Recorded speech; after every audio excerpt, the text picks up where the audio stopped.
Welcome to the Deconstructing Data podcast and live stream. I'm Jessie Lezak, fractional CMO at BDEX, along with David Finkelstein, BDEX's founder and CEO. What's new, David? I don't know, Jessie, what's new with you? I like this new look where I'm trying to figure out, like, how did you get this view of you where you're not just like a talking head like me. It's like you're sitting at a desk. Right? I like I that. wish I could show you the camera, but I'm like, how do I put the camera on the camera? I'm actually at a Seattle Founders Capital Summit right now. I was a speaker at the event yesterday, and Reviting's live streaming the event. So I've rented some pretty cool equipment that I'm live streaming with today too for our show. Oh, Yeah. awesome. Oh, that's great. Yeah. Yeah, I mean, I like this. We should think about whether we can change up our view a little bit, because I kind of like that look instead Totally. of just Yeah. talking head, you know? Absolutely. And it's just this little like handheld, think of like the old GoPro. Do you remember those cameras, the little GoPro camera? It's like that, but it's got a cool little gimbal head on it. I don't know. I can nerd out on all this hardware all later, but I'm excited about today's episode. Yeah. Because we had a last minute cancellation to someone having an illness, and the team put out a request, and I was so excited when I heard that Eugenia Jordan is coming on the show, because Eugenia and I have a TikTok streak going. So if anyone knows what a TikTok streak is, I didn't know until I started chatting with Eugenia. But if you DM someone back and forth long enough, they call it a TikTok streak, and then you get points. And so we kind of just kept it going. And so, yeah, we're talking on TikTok every day. So I'm so excited to bring on Eugenia to today's show. So today we are excited to welcome on Eugenia Jordan. She is the CEO and co-founder of Unified AI. Welcome to the show, Eugenia. Thank you for having me, Jessie and David. Absolutely. Well, we're excited to have you. And we had a really interesting conversation before we went live. So I'm looking forward to digging deeper into that. But before we do, I would love for you to introduce yourself to our viewers and listeners a little bit. Give them a little background about yourself and what led you to become CEO and founder of Unified AI. And I'd love to learn more about that as well. Sounds good. Thank you for having me. I spent 24 years in the wireless industry, and I finished my career as a chief marketing officer. And throughout my career, I helped take companies public. I helped launch new brands. One of them was the most amazing experience at Cisco Systems in 2012. And in another startup, I created a new market category called Open RAN. I ideated 12 patents. And then I felt that I had another startup left in me.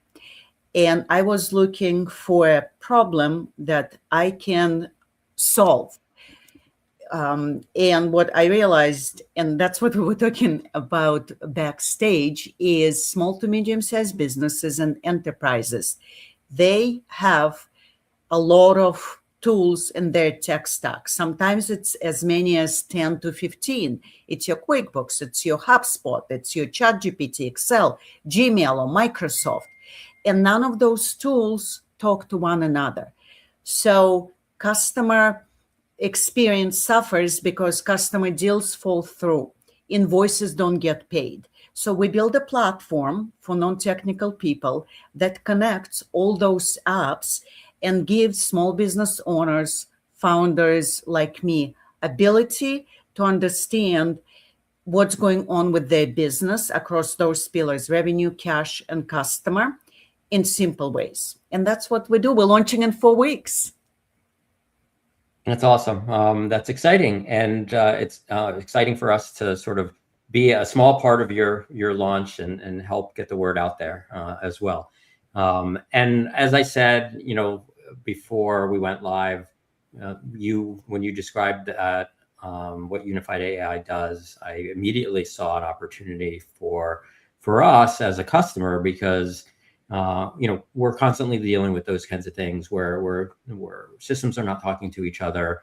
And like I gave as an example, where our engineering team might be working on a project or a request from a client and not even know that the client has outstanding invoices, and like they should not be doing work for a client that has outstanding unpaid invoices. So being able to sort of connect all of those dots so that, for example, when a ticket is created in Jira and the engineer pulls up the ticket, for them to be able to see that there's some sort of flag that tells them that they shouldn't be working on this ticket until this invoice gets paid, gives them an opportunity to let the client know and let us get paid, in a timely manner. And I think that's a perfect example of how I see being able to use a product like yours. So I'm excited about it, but I'm also excited about digging a little deeper into it. So let's jump into the topics. The first topic is data consistency and cleansing for reliable AI systems. So talk to me a little bit about this one and how this ties into what you guys are doing. So David and Jesse, I lived this as we were implementing and connecting different apps.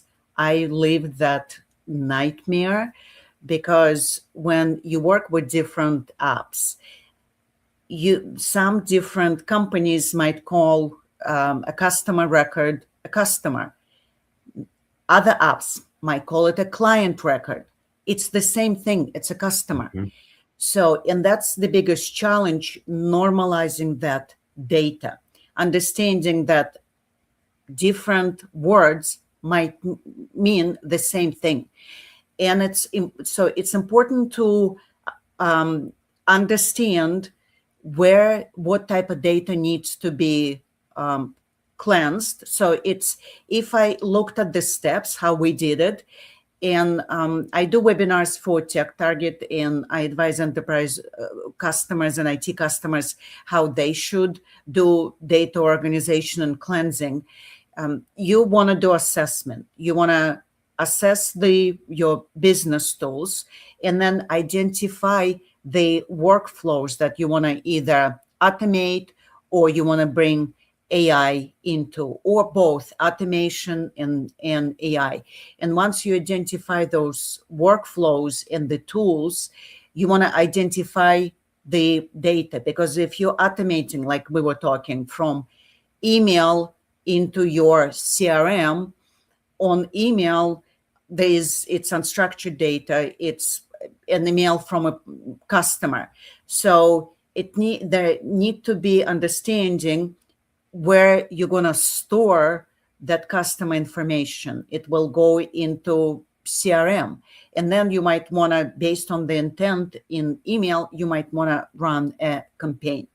So it's very strategic to start with assessing, analyzing data, and then cleansing it, attaching different meta tags, easy for me to say, to those data fields. And unfortunately, it requires human intervention. And in the future, I believe AI systems will be smart enough to be able to understand and help cleanse those data fields.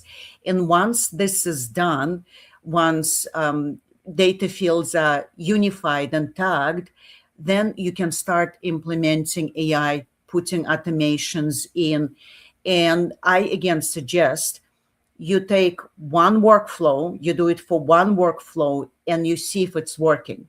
If the data was properly cleansed, the data was properly organized, and then you can move to the next workflow. And I also suggest putting KPIs, attaching KPIs, because obviously things need to be tested, and KPIs should be 90% success rate. If you cleanse the data, organize the data, and attached customer and client, it's the same. So in 90% scenarios, there should be success rate. And then analyze the failures and then improve. So that would be my suggestion, how to clean the data and how organize the workflow so it's successful.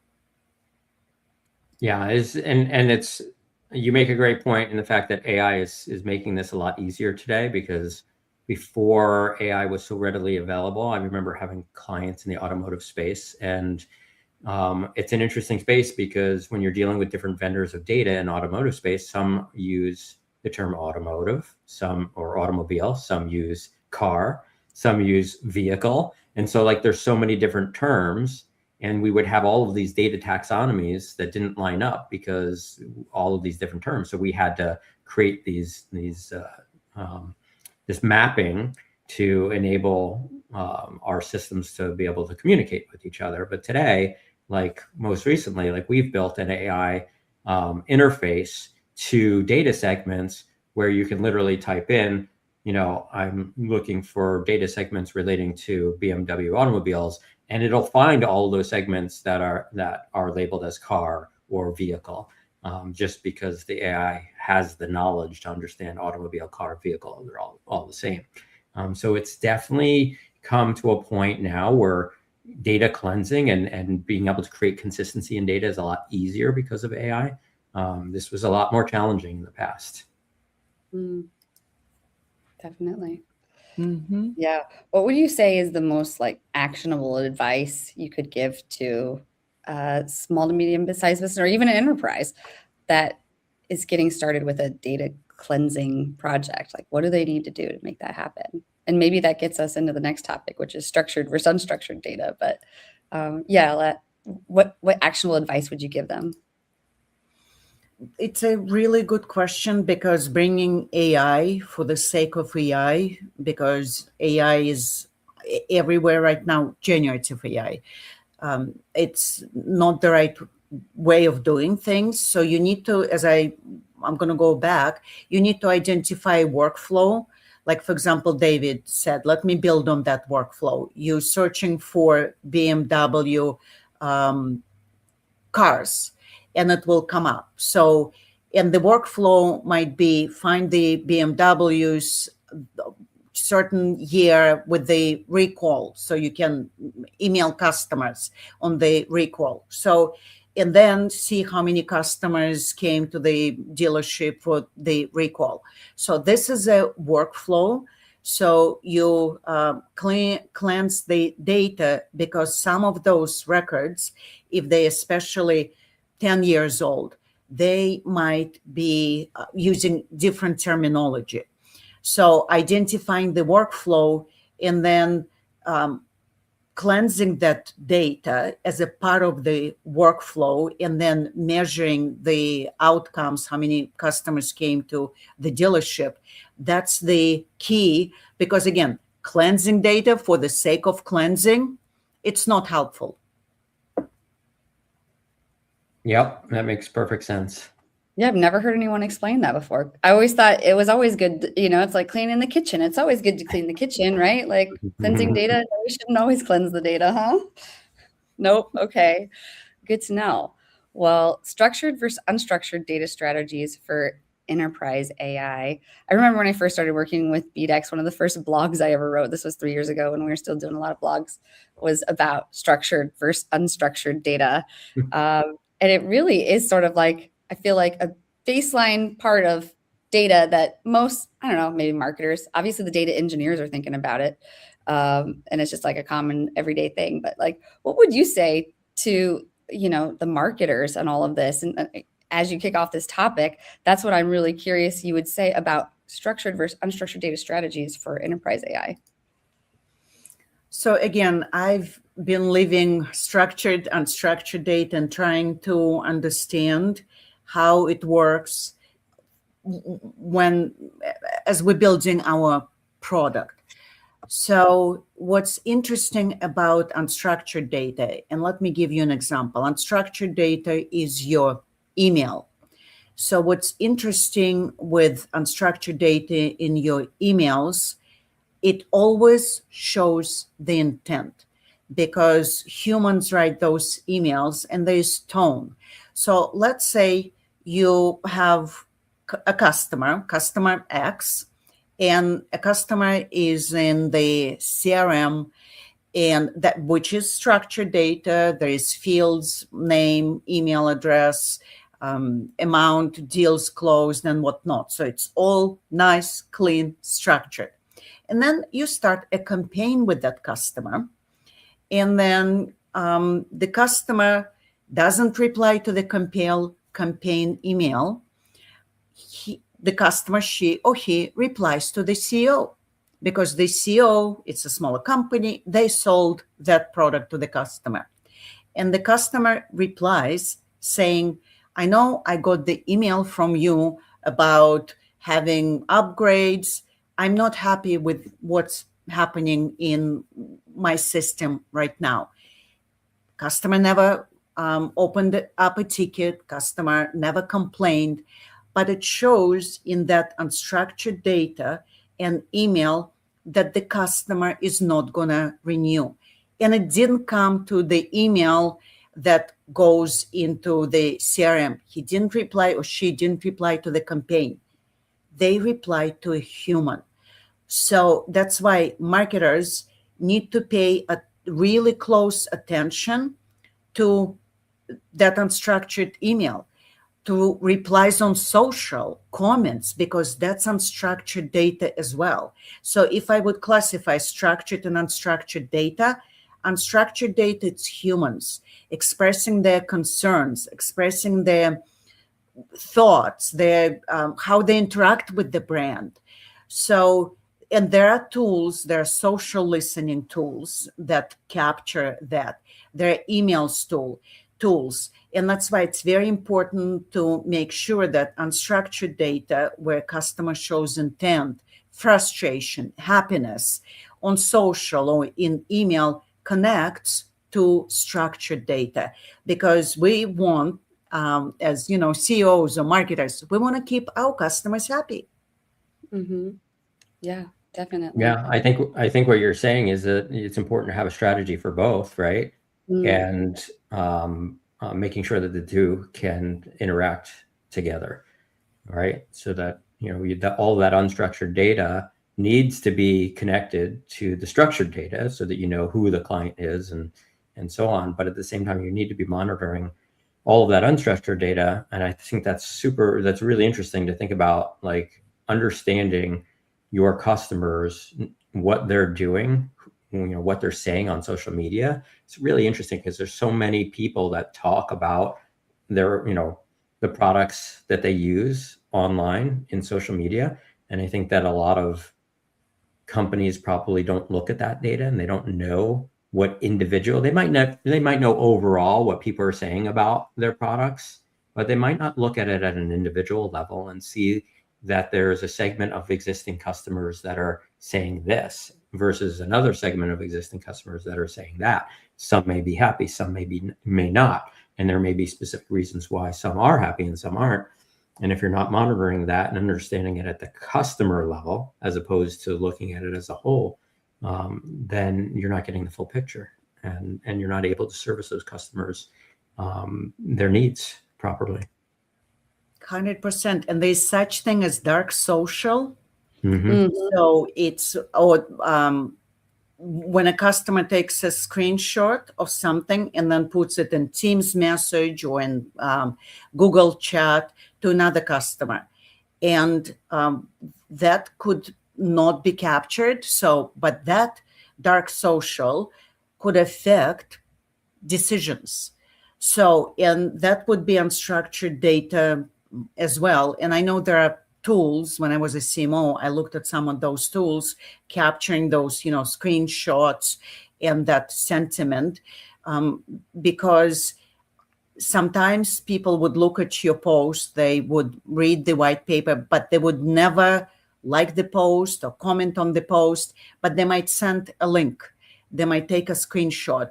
And that type of behavior for marketing is super important, because it could come from a happy customer saying, oh my God, look, this company just launched a new product. I love them.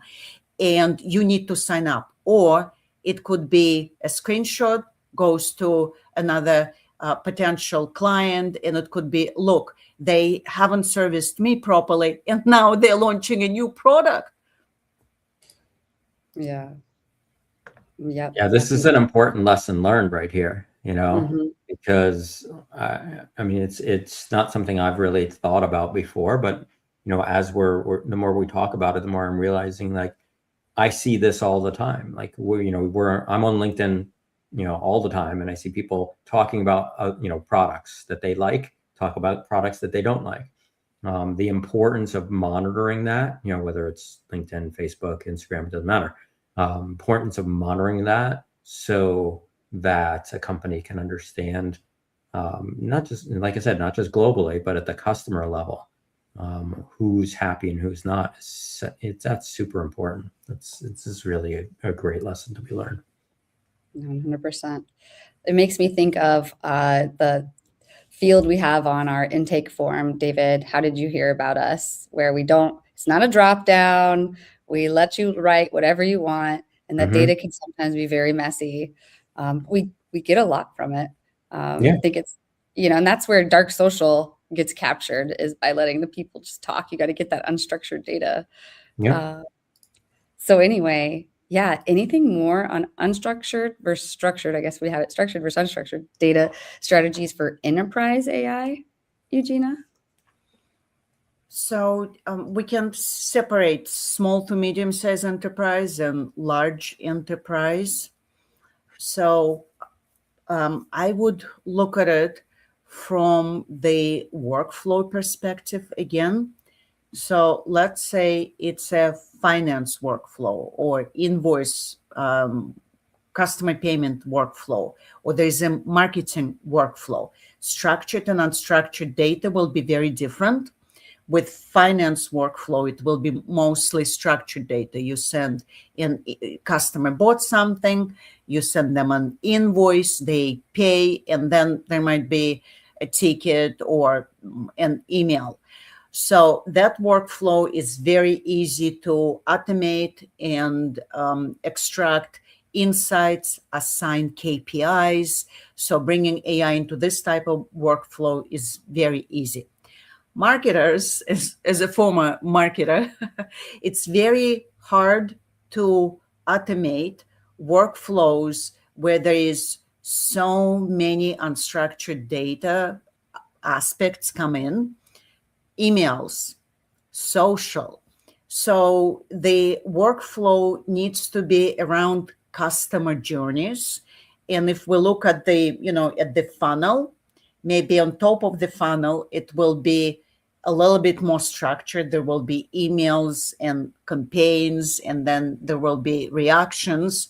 When we start getting deeper into the tunnel and we initiate different workflows, there is a demo, for example, that customer might watch. They might have a pilot running. There will be more unstructured data coming. If it's a demo, I would recommend asking for the permission and maybe scripting it, and then looking at and analyzing the transcripts, what was said in the demo, because when we're presenting the demo, we get excited, and then we look at our notes. Oh, what did they say? So that's important, capturing what they said, how they said it, where it was said. And as we go to the end of the tunnel and the customer is ready to make a purchase, that's where unstructured data becomes very important. And that's how the workflow needs to be structured.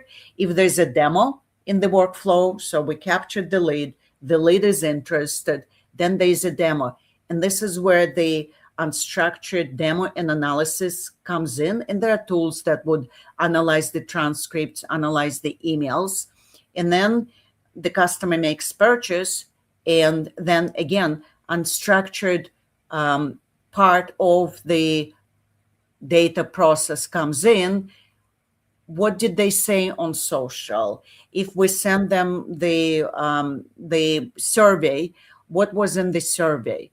So it all depends on where the customer is in the journey, in part of the funnel, and what the workflow we're initiating with this customer. And that's how marketers or any organization needs to build it. Identify workflow where there's a lot of unstructured data, when there's not a lot of unstructured data, and then put the checkpoints where the unstructured data will come in and how it can be interpreted. So for the customer, the experience is smooth and they're happy with their journey with our company or anyone's company. Yeah, and I think that was a really good segue into our next topic, actually, because activating intent signals from fragmented data. So it sounds to me like as we get through that funnel, we're seeing intent signals that we need to activate. And so I'd love to get your thoughts on this topic as well. So I spent a couple of last days, Tuesday and Wednesday, meeting with investors. There's this conference in Durham in North Carolina. And I was meeting with investors, and it was the first meeting, and I was looking for the intent. So, and we can apply this to any, the customer journey. What I was looking for, if there was a match, what kind of founders they're looking for, because I know what kind of founder I am. I am a very capital efficient founder. Is it a fund that looking for capital efficient founders? Do they invest in my location? And so on. So it's asking the right question to identify the intent. There's no other way. Because let's, again, use the marketing example. The workflow, a customer send an email to the CEO, and the customer is saying, you know what, I received the marketing email. Why are you sending me emails when you didn't take care of my issue? So there's an intent that the customer is not happy. So what the CEO needs to do, they need to look at the data. They need to see, was there a ticket opened by this customer? Was there an email? Was there any indication in any of the tools with structured data that the customer was not happy? So once this data is collected, a CEO could email back and ask and say, did you open a ticket? I wouldn't email, because when the person is upset, you want to call them and ask them.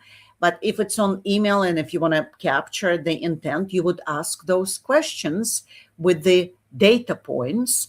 And if you get on a phone or on a video call, it's much easier to gather the intent, like I was doing in Durham yesterday, asking those questions, listening, and then asking another question, and then determining if there was a match.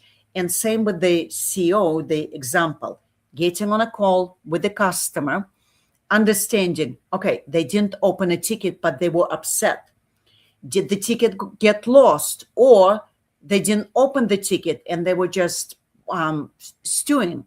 So asking those questions, not blaming, understanding, and recording those notes, because that intent in a customer email, in a customer conversation, could showcase that there might be an issue with the product. Because if there is an issue with one customer, it might not be an isolated issue. So intent could help business leaders to identify where there might be potential issue before it actually starts. Yeah, that makes perfect sense. So the challenge there is, and I'd say, until unified AI is launched, how do we go about automating a process to listen for these intent signals? So there are obviously tools like Gmail. So the Gmail and Gemini, and probably Microsoft. I use Google Workspace because we're Google startup, so we use their tools. There's intent on top of the email. So, and maybe there are tools that can pull that, or there could be, you can connect Gemini, and Gemini can pull those, words, again, unstructured data, that if you see an email that comes in with these words, then store it in this Google Sheets, for example, and then at the end of the day, email to this person, customer name, and what they said. So that could be automated with AI tools and automation by looking at keywords that we identify. Yeah, I got to look at Gemini for that, because I use Outlook right now for my email, and I'm super underwhelmed, I should say, with how their Copilot works and with email. It's like, so far, the only thing I can see that it does is write emails for you, but I haven't really found a way for it to read my emails and find things for me the way that you're describing that Gemini can do. So I'm going to take a look at that. Yeah. Until I can become a unified AI customer, you know. Yeah, definitely. When did you say it's launching? 4 weeks. We got accepted to go to Startup Grind as one of the 150 startups. So we'll be there last week of April, launching our company. We're freezing the code on April 15. So everyone is working really hard. I was reviewing UX design today, final, design. So in 4 weeks, we're launking. Awesome. Scary, exciting. Yeah. That is exciting. It is exciting and scary at the same time. I know the feeling. Yeah. You're going to be great. So will you get to go pitch at this event? Is that what it is? Nice. Yeah, so I think at this event, it's we're pitching for 60 seconds, and it's okay because I've pitched last year at MIT 90 seconds. And then we got selected as 100 of innovators to go back to California and pitch at Venture Summit. And it's actually 3 minutes, which is super generous. Yeah, awesome. Great.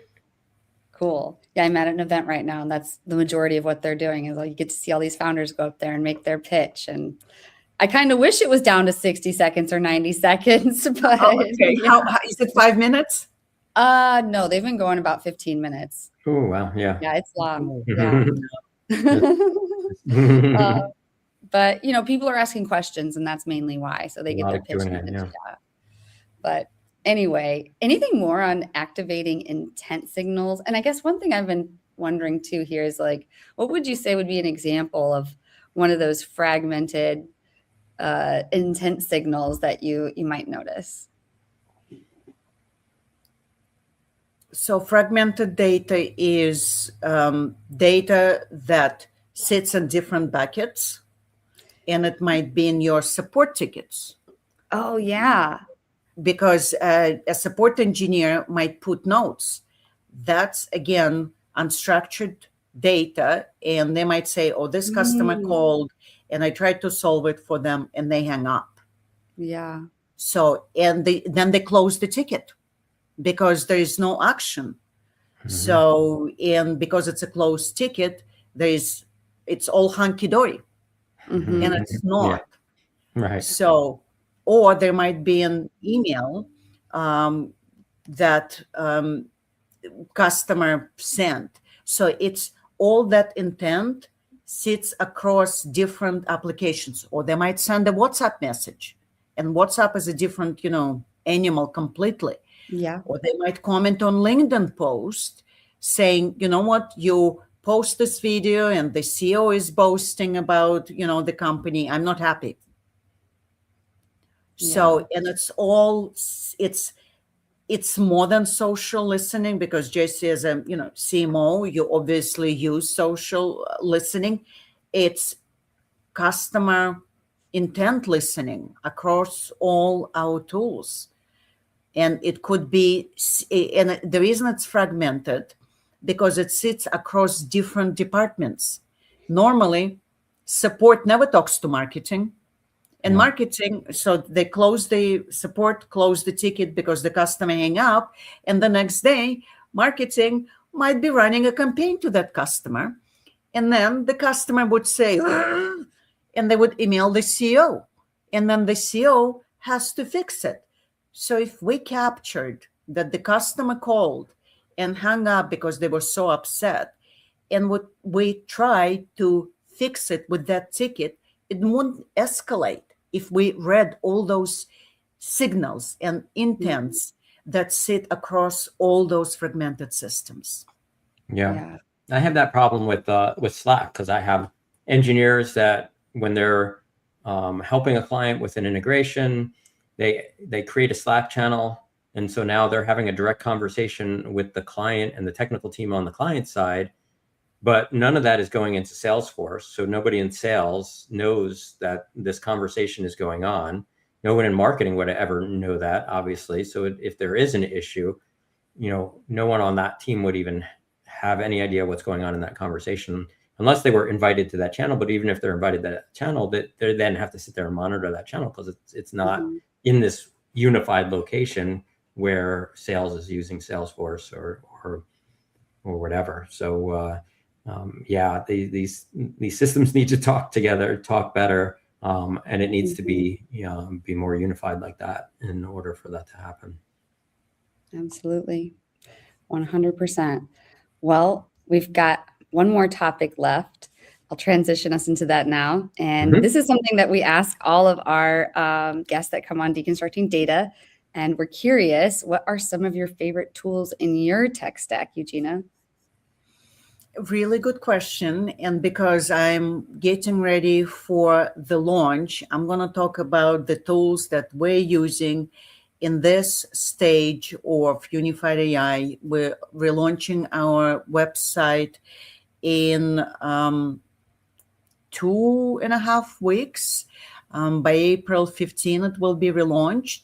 So for marketing, we're using HubSpot. We're going to be sending emails, running campaigns, having forms connected. For our website, we're moving from Webflow, which was not very easy to manage in the back end. I'm going back to WordPress, and oh my God, they made it so much easier with Elementor to integrate HubSpot forms and all other plugins.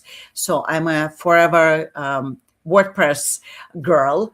So that's on the website front. We're Google startup. So we're using all the Google tools. We're using Gemini because we have credits for LLMs in our platform.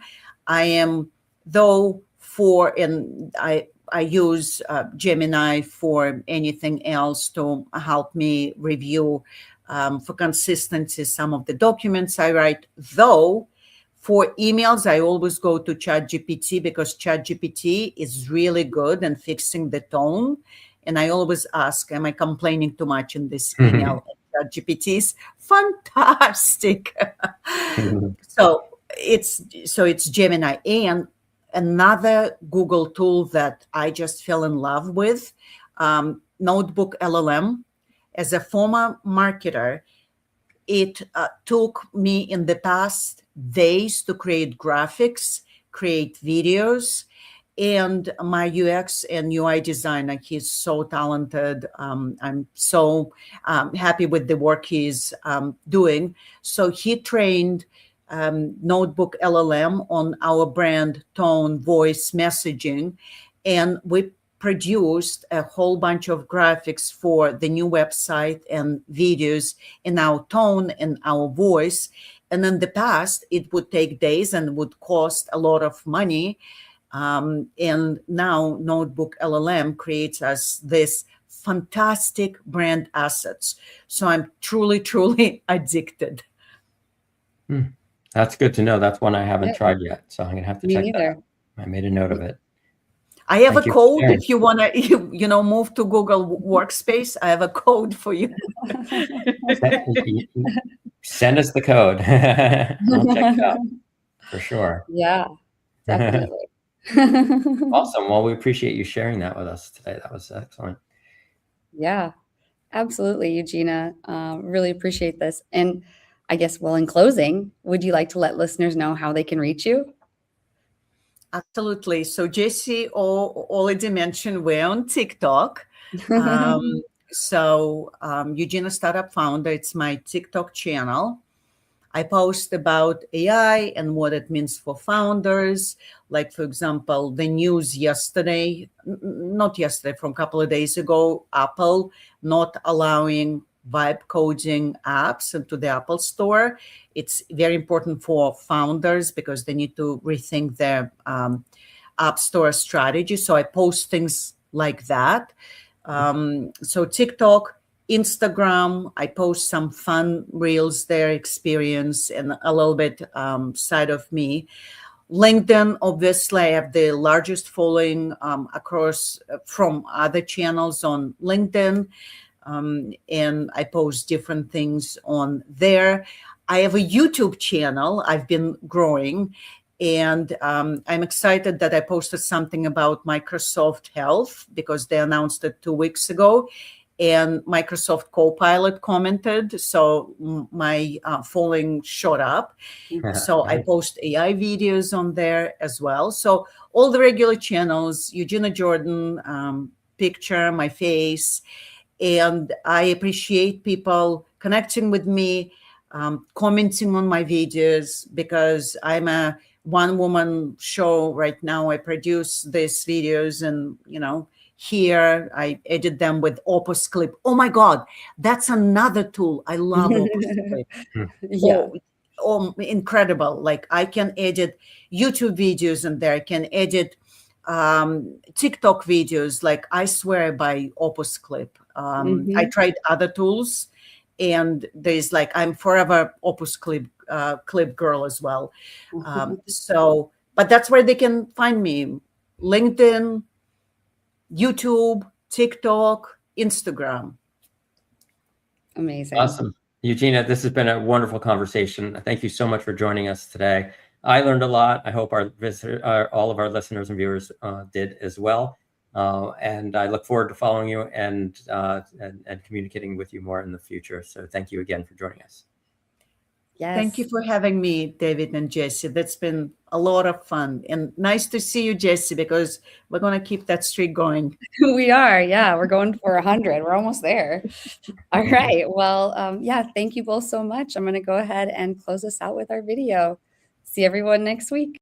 So audience members, we want to invite you to get powered by BDEX. Build authentic connections with your audience and drive unprecedented engagement. So just imagine harnessing the power of AI to craft your audiences that truly resonate with your brand, ensuring that your marketing is hitting the mark every time. We want to bring you closer to those marketing goals, and we're eager to guide you. So just visit bdex.com. You can click on the Talk to an Expert button and get powered by BDEX. Deconstructing Data is the show that makes data make sense. Every Thursday, David Finkelstein and myself, Jesse Lezak, sit down with industry experts to unpack how data really drives marketing. We do this in plain language anyone can understand. If you want real insights, real conversations, and zero jargon, tune into Deconstructing Data live on LinkedIn every Thursday at 4:15 p.m. Eastern Time.